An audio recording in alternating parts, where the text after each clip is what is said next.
Congratulations वापस एक बार कहना चाहूँगी। बहुत मेहनत करती है and that's why she is here of course. So doctor है ये कोइंसिडेंस है, क्योंकि मुझे कई बार पूछा जाता है कि अरे आप डॉक्टर है इसलिए ऐसा हुआ क्या। मैंने बोला नहीं, ये डॉक्टर्स या मेडिकोस का पैटर्न नहीं है, इट इज़ फॉर एवरीबडी। और जहाँ तक जजिंग का सवाल है तो जजेस में एक भी डॉक्टर नहीं थी, तो the way she performed on stage is what got her the crown. यार क्या कहना चाहेंगे, सबसे पहले कॉन्ग्रेचुलेशंस क्राउन के लिए। Thank you so much. क्या कहना चाहेंगे, क्या फीलिंग है क्राउन पहनने के बाद, और थोड़ा सा बताइए क्या क्या प्रिपरेशन करनी पड़ी आपको इस क्राउन को पाने के लिए। जी ज़रूर। Well hello everyone, by the way I don't think I have said that before, but crown पहनने की जो फीलिंग होती है आई थिंक वो शब्दों में डिस्क्राइब करना हमेशा मुश्किल होती है। एंड आई थिंक 6 महीने के बाद भी मैं अभी भी वो एग्जैक्ट वर्ड्स ढूंढ रही हूँ जो जस्टिस करेंगे how I felt. But if I have to describe I would say कि एक एम्पावरमेंट फील होती है, कॉन्फिडेंट फील होते हो आप लोग, you get comfortable in your own skin and more over you do not worry about कि लोग क्या कहेंगे। You follow your path, you follow your heart, you put in the hard work and you shine bright.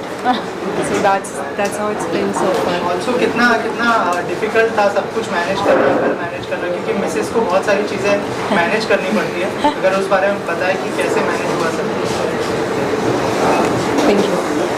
Difficult तो होता ही है, because I think आप सब लोग देखते होंगे मैरिड वुमेन जो काम भी करती है, बच्चे भी रेस करती हैं और भी बहुत सारी चीज़ें करती है। सो आई वुड नॉट से कि डिफ़िकल्ट नहीं होता है, बट कहीं ना कहीं अगर आपके करने की इच्छा है, अगर आप पैशनेट हो, हार्ड वर्किंग हो, सो आप बैलेंस कर लेते हो। सो प्रिपरेशन करना हार्ड था, बट मैंने जो भी मुझे एक्स्ट्रा टाइम मिलता था घर के काम के बाद या फिर क्लिनिक के बाद, I use to dedicated to my marvellous preparation.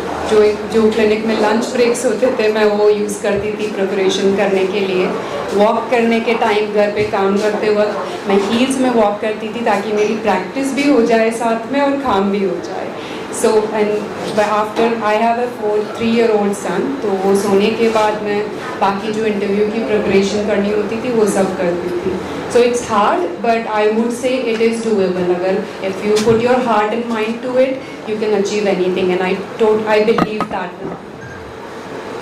Also Aditi ma'am खुद विनर रह चुकी है, कितना इंस्पायर होती है उनसे, और क्या क्या टिप्स मिली थी उनसे स्पेशली आपको? सारी टिप्स मिली थी आई गेस, क्योंकि ये मेरा पहला ही पैजेंट था। मैंने कभी सोचा नहीं था कि मैं पैजेंट्री करूँगी, बट मुझे पता था कि मुझे डॉक्टर से ज़्यादा और भी चीज़ें करनी है और मैं कर सकती हूँ। So I think it was the right timing for me कि डॉक्टर अदिति ने उस टाइम पे वो प्लेटफॉर्म लॉन्च किया जिस टाइम पे मेरी मेडिकल एजुकेशन ख़त्म हो गई थी and I was looking to do something more than medicine.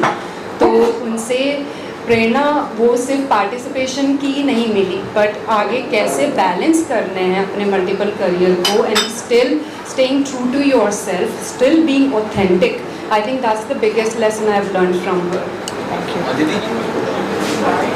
I think कई बार जब मैंने डिसाइड किया कि मुझे ये पैजेंट करना है, उस जर्नी में जब ये शुरुआत की टिल जब ये हुआ, कई बार मेरे मन में यही आया कि मैं ये क्यों कर रही हूँ, क्योंकि बहुत डिफ़िकल्टीज़ थी, ऑब्स्टिकल्स थे, क्योंकि वन मैन आर्मी जैसे कहते हैं। तो ऐसे नहीं था कि मेरे पास बहुत बड़ी टीम थी या स्पॉन्सर्स थे, तो खुद ही सब करना पड़ा। But it was a learning lesson and I always believe कि जो आपको आपके पड़ाव आते हैं, जो ऑब्स्टिकल्स आते हैं उसी से आप सीख सकते हो। So here I am all set to launch marvellous Mrs India season 2 and I do hope that I have support, like I said earlier के सब सपोर्ट करें and yeah that's how it We is. can also see all of the ladies coming from different backgrounds. So, how was the empowerment for them? You know, and what is your definition about women empowerment? आपने किस तरह से empower किया? जी, ये जो शब्द है women empowerment ये बहुत लूजली आजकल थ्रो किया जाता है। जिससे पूछो वो यही कहते हैं कि हाँ we are working for women empowerment, लेकिन क्या है विमेन एम्पावरमेंट? एक महिला घर में जाके अगर इमोशनल अब्यूज़ सफ़र कर रही है, it need not, domestic violence is a no, लेकिन इमोशनल अब्यूज़ भी होता है। जैसे ऑफिस कोई जाती है महिला, तो कई बार उसके कॉलीग्स जो होते हैं वो बोल रही है, उसके ऊपर आवाज़ चढ़ा के बात करते हैं, तो वो चुप हो जाती है क्योंकि वो अपब्रिंगिंग है। इसको माइक्रो अग्रेशन कहा जा सकता है। तो बाउंड्रीज होती है कि उसे नो कहना डर लगता है, क्योंकि उसे लगता है कि मैं नहीं बोलूँगी तो मेरा प्रमोशन नहीं होगा।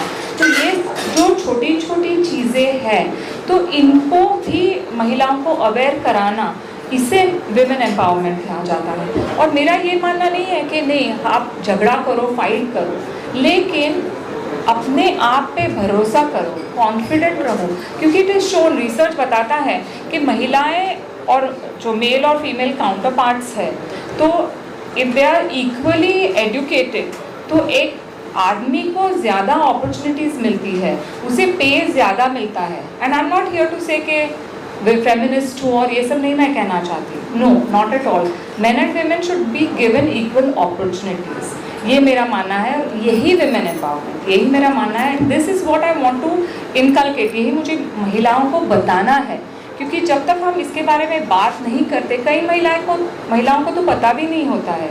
अरे हाँ, मुझे बोलना था लेकिन somebody else spoke over me, थोड़ा आवाज़ बढ़ा के, तो आई केप्ट क्वाइट, मुझे बताना था। तो these small things, so that is real women empowerment। जी, तो जब मैंने डिसाइड किया था कि मुझे शादी करके मॉडलिंग करना है, तब तो सब लोग हंसे थे मेरे ऊपर, यही कहा था कि शादी के बाद तो ग्लैमर फील्ड में कोई जगह नहीं होती है। एक तो तुम शादी मत बताओ किसी को कि तुम शादीशुदा हो, चुप रहो, और यही कहो कि नहीं मैं तो सिंगल हूँ। तो मैंने बोला मैं क्यों छुपाऊँ ये चीज़, अगर I am proud of being married तो वाई शुड आई। और ये कहाँ लिखा है कि शादी होने के बाद ग्लैमर फील्ड में क्या हम ग्लैमरस नहीं दिख पाते हैं? दिखते हैं। जैसे मुझे जब लोग कहते थे oh you don't look like mother of one, तो मैं यही कहती थी कि कैसे दिखनी चाहिए मदर ऑफ वन। क्यों हम ये टिपिकल डेफिनेशन लेके चल रहे हैं कि एक महिला शादीशुदा हो तो उसका ग्लैमर ख़त्म हो जाता है, या वो स्टेज पे या ब्यूटी पैजेंट में पार्टिसिपेट नहीं करना चाहती। हाँ, एक रिग्रेट ज़रूर है कि मैंने, जैसे समन सेड हो या कि पहले शुरू करना चाहिए था ब्यूटी पैजेंट, थोड़ा लेट हो गया, but it's better late than never. जब जज के तौर पे रहती है तो पार्टिसिपेट में आप क्या क्वालिटी देख के जज करते हैं?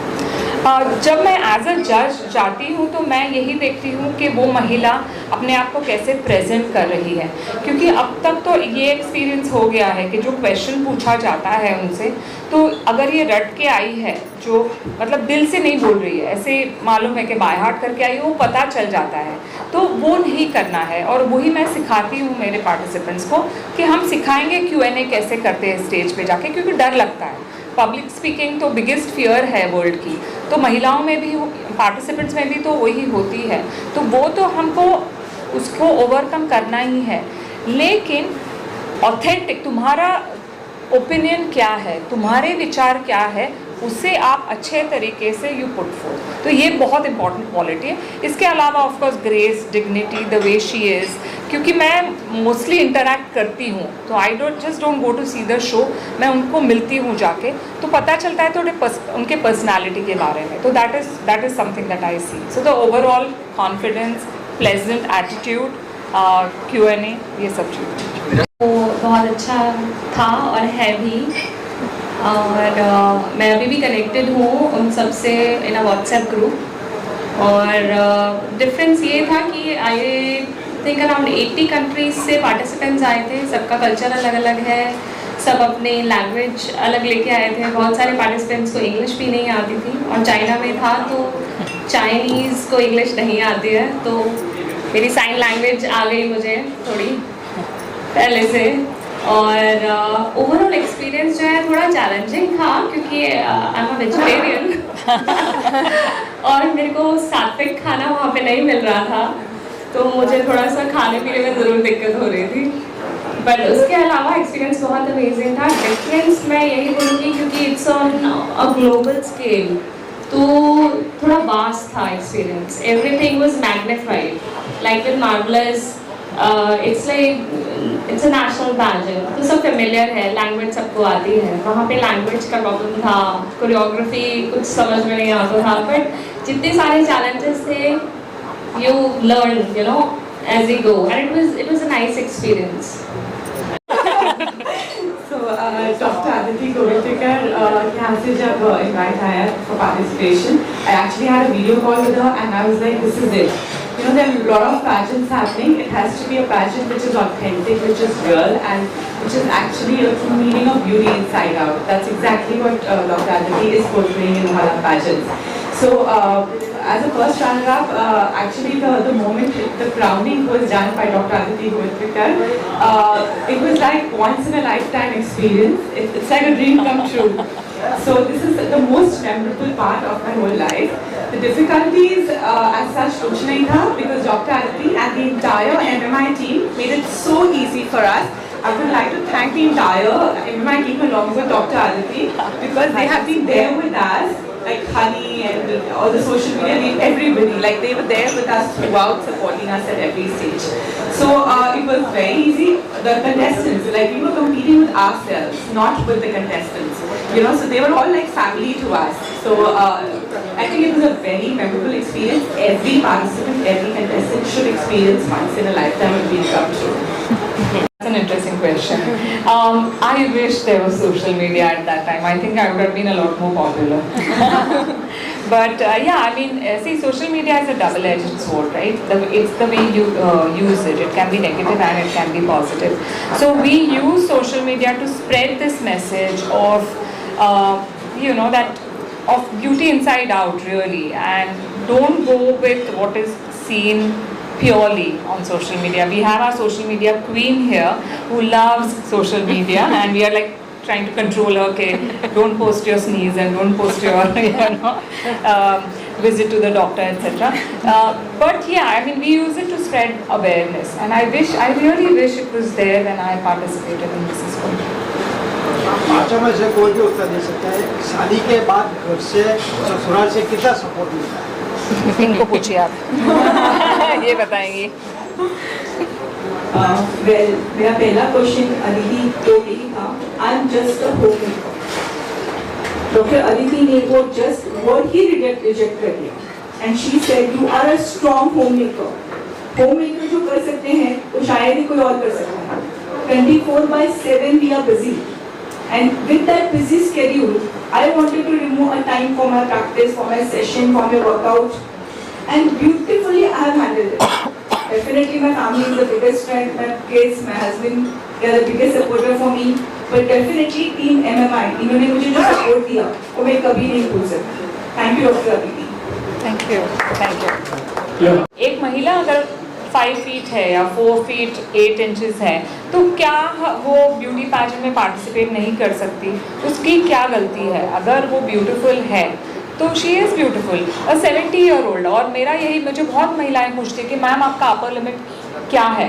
आई से क्यों अपर लिमिट रखना चाहिए ब्यूटी को? Why can't uh 80-year-old participate in a beauty pageant? And the thing is कि हम ये नहीं कहते कि 80-year-old विल, उनका कंपटीशन एक 22 साल की या 23 साल की महिला के साथ होगा. जैसे इन्होंने कहा कि वो अपने आप से कंपटीशन होगा, और वही हम देखते हैं कि कितना transformation. Because I stand very strongly for transformation. तो जब आप एनरोल करती हैं और आपकी जो जर्नी हमारे साथ शुरू होती है, एंड तक आप कैसे बदलाव आपने लाया है अपने आप में.